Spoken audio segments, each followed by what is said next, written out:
एक शहर में रेवती देवी रहती है। रेवती के 2 बच्चे हैं। बड़ा बेटा ललित जॉब करता है और उससे छोटी बेटी अर्चना जो अभी पढ़ाई करती है। रेवती देवी अर्चना की शादी करना चाहती है, लेकिन अर्चना अभी पढ़ना चाहती है। शाम को ललित ऑफिस से घर आता है और वो अपनी माँ से बात करता है। माँ, मुझे आपसे कुछ बात करनी है। हाँ हाँ बोल, क्या हुआ बता, इतना क्यों झिझक रहा है? माँ, कॉलेज टाइम से मेरी एक फ्रेंड है नीलम, और अब वो ऑफिस में मेरी कलीग भी है। हम दोनों शादी करना चाहते हैं माँ। हाँ तो कर लेना, किसने मना किया है? लेकिन पहले अर्चना की शादी तो हो जाने दे। माँ, अर्चना को अभी पढ़ना है। मैं पढ़ चुका हूँ, जॉब लग चुकी है, और अब नीलम के घर वाले भी प्रेशर कर रहे हैं। इसलिए मैंने सोचा है कि हाँ हाँ, कोई जरूरत नहीं है पढ़ाने की। दहेज क्या तू देगा? दहेज जैसी छोटी बातें मत किया करो माँ। देख ललित, मेरी बात आज ही ध्यान से सुन ले। मैं सबसे पहले अर्चना की शादी करूंगी, उसके बाद तेरी करूंगी। मुझे अर्चना के पढ़ने या ना पढ़ने से कोई मतलब नहीं है। माँ, लेकिन ऐसा क्यों करना है आपको? तू भी कितना पगला है, बात को समझता ही नहीं है। माँ, मुझे आपकी कोई भी बात आजकल समझ में नहीं आ रही है। देख, अगर मैं तेरी शादी पहले करा देती हूँ तो वहाँ से दहेज मिलेगा, और अर्चना की शादी बाद में होगी तो वहाँ दहेज देना होगा, क्योंकि पहले हमें मिल चुका होगा। यही समाज की बात है। माँ, आपकी तबीयत तो ठीक है ना? हाँ, मुझे क्या हुआ है? बीमार पड़े मेरे दुश्मन। माँ, ये दहेज जैसी बातें छोटी होती हैं। हम भिखारी नहीं हैं। तो कह देना अपनी नीलम से कि ये शादी नहीं हो सकती। मैं तेरे लिए कोई ऐसा रिश्ता खोजूंगी जो बहुत ज्यादा दहेज दे, लेकिन उससे पहले अर्चना की शादी करूंगी। ललित बिना कुछ बोले ही वहाँ से उठकर अपने कमरे में चला गया। अर्चना भी ये सारी बात सुन रही थी। आज दोपहर को ललित ऑफिस से घर आ गया। उसके साथ एक बुजुर्ग व्यक्ति दीनानाथ और एक लड़का प्रभात भी है। आज ऑफिस से जल्दी आ गए? हाँ माँ, इनसे मिलो। ये है मेरा दोस्त प्रभात और ये है उसके पापा। रेवती ने दोनों से परिचय किया और अर्चना को चाय नाश्ते की व्यवस्था के लिए बोल दिया। चाय नाश्ता तो अब होता ही रहेगा, क्योंकि अब हम लोग तो आते ही रहेंगे। हाँ माँ, मैं तो आपको बताना ही भूल गया। अंकल हमारी अर्चना का रिश्ता लेकर आए हैं। प्रभात अच्छा लड़का है और मेरे ऑफिस में सीनियर है। ये तो बहुत अच्छी बात है, लेकिन तेरा भी सीनियर है तो दहेज कितना लेंगे? रेवती की ये बात सुनकर दीनानाथ जी बोल पड़े। नहीं नहीं, आप तो बेवजह इतना सोच रही हो। हम दहेज लेने देने में विश्वास नहीं रखते हैं। ये तो बहुत अच्छी खबर सुनाई है आपने। मैं अब पहाड़ी वाले बाबा को प्रसाद चढ़ा कर आऊंगी। अब देर किस बात की है? मेरी तरफ से तो रिश्ता पक्का है। हमारी तरफ से भी रिश्ता पक्का ही समझिए। ललित, सबका मुंह मीठा करा और पंडित जी को बुलाकर शादी की तारीख निकलवा ले। बिना दहेज का रिश्ता और हाई प्रोफाइल जॉब वाला लड़का पाकर रेवती देवी बहुत खुश होती है और पूरे मन से शादी की तैयारियों में जुट जाती है। शादी की तारीख भी 1 महीने बाद की ही निकाली और सभी तैयारियों में लग गए। अर्चना अपनी माँ की आदत जानती थी, इसलिए उसने भी इसका कोई विरोध नहीं किया। शादी की रात शादी की सभी तैयारियां हो गयीं, बारात भी आ गई और सभी लोग खाना भी खा चुके।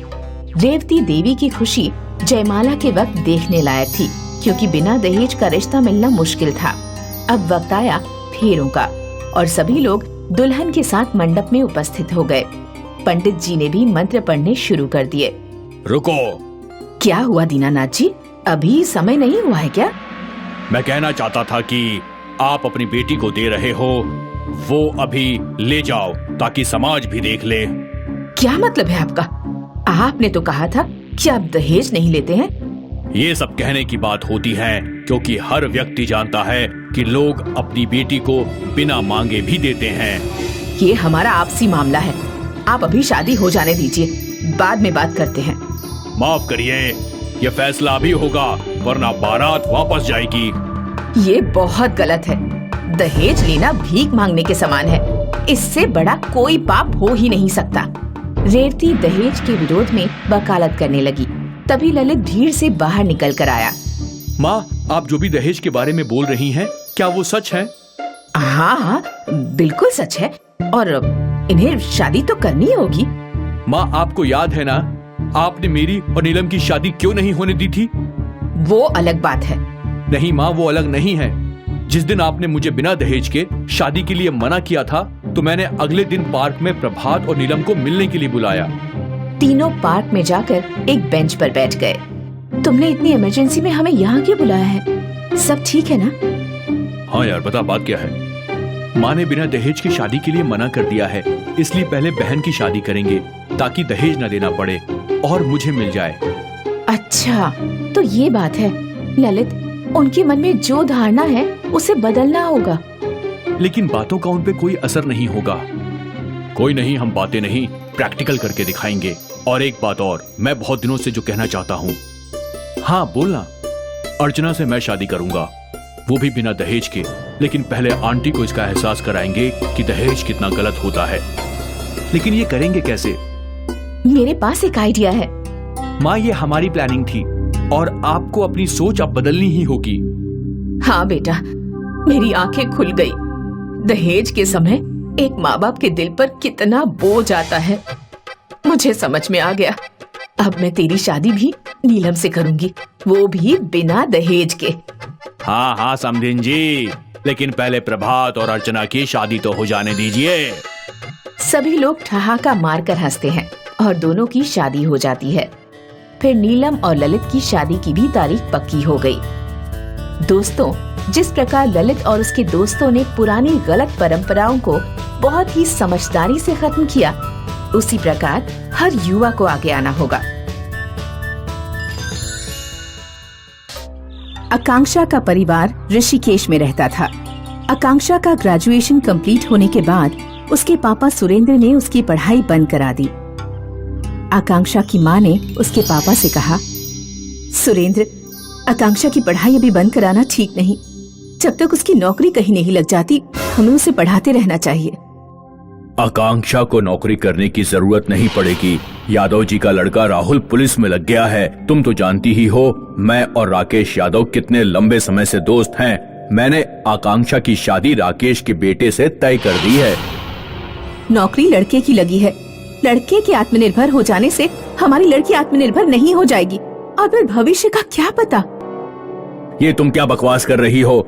लड़के की सरकारी नौकरी है और आकांक्षा की उससे शादी हो जाएगी, तो भला आकांक्षा को नौकरी करने की क्या जरूरत? मेरे होते हुए क्या तुम्हें कभी भी नौकरी करने की जरूरत पड़ी?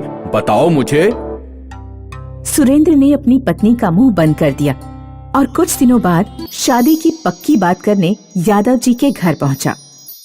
राकेश, एक दूसरे के परिवार को तो हम जानते ही हैं, सीधे शादी की डेट फिक्स कर लेते हैं। ऐसे कैसे डेट फिक्स हो जाएगी? पहले लेन देन की बात तो हो जाए। आज से पहले तो तुमने लेन देन की कभी कोई बात नहीं की, और फिर हम अपनी बेटी को शादी में सारा सामान तो देंगे ही।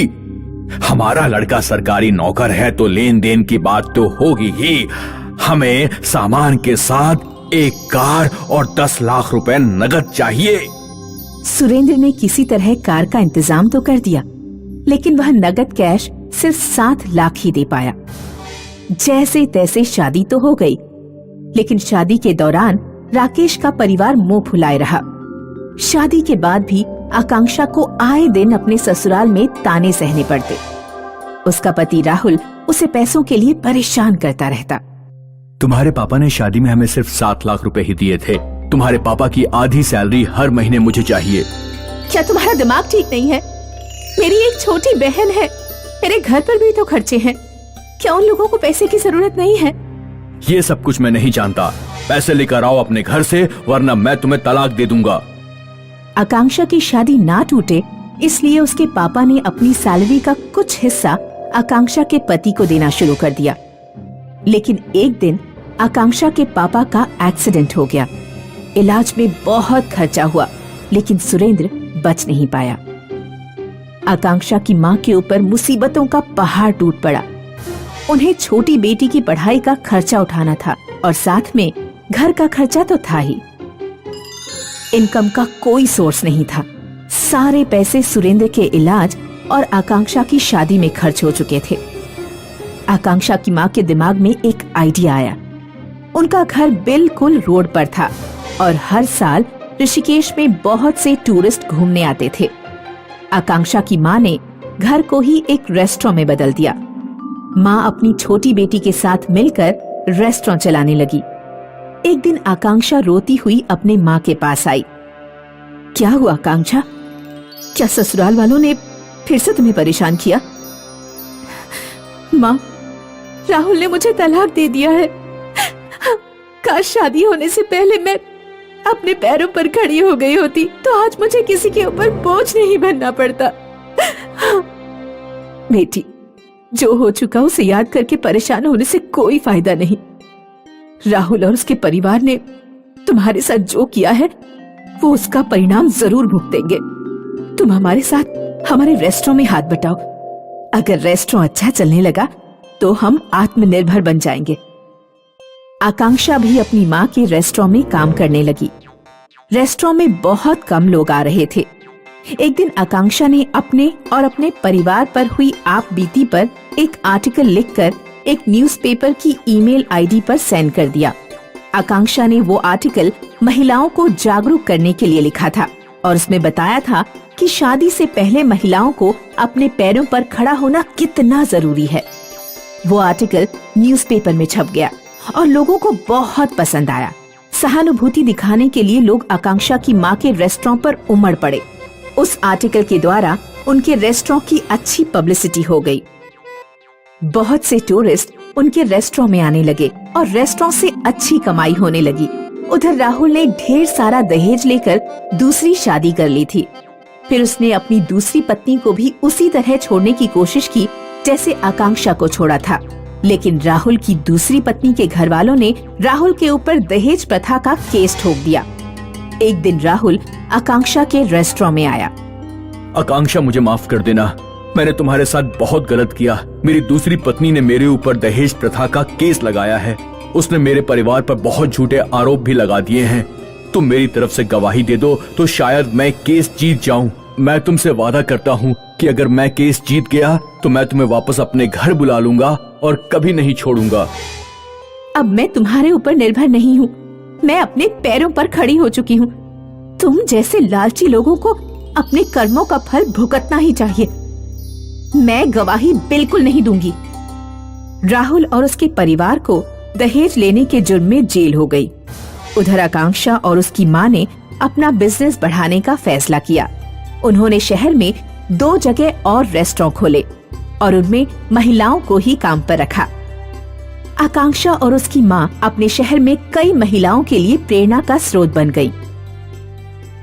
दोस्तों, इस कहानी का संदेश ये है कि लड़कियों का शादी से पहले आत्मनिर्भर होना बहुत जरूरी है, क्योंकि भविष्य में पता नहीं उन्हें किस तरह की परिस्थितियों का सामना करना पड़ जाए।